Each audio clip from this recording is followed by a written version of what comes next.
Hey guys, how's it going? My name is Adam. Today I'm going to show you how to check deleted messages on Messenger. So first of all, go ahead to your Messenger.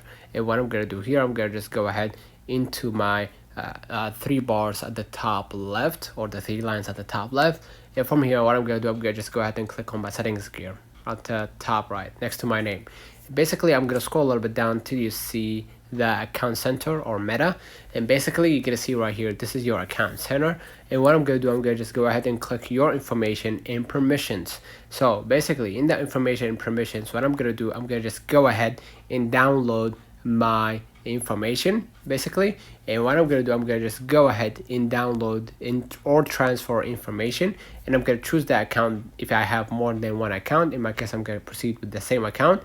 Hit next and follow the instructions. If you want available information that includes your activity for the accounts and profiles that you selected but won't include data logs, or if you want to select specific type of information like your messages and everything, so just go ahead right here and click messages, for example, and just hit next, right, and follow the instructions. If you want your information, what you want to do with the information, download to device or transfer to a destination.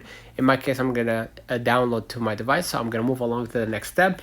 And here you can select the range of the information that you actually want. If you wanted it from the last year till now, if you wanted it the last week, last 3 months, last month, you can just schedule it or select that time range of your information that you actually want, and then basically hit create files.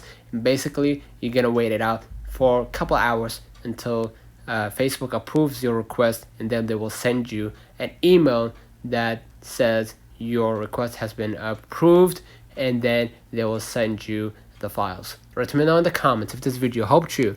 Don't forget to like and subscribe. Don't forget to follow us on social media, and we will definitely see you in the next one.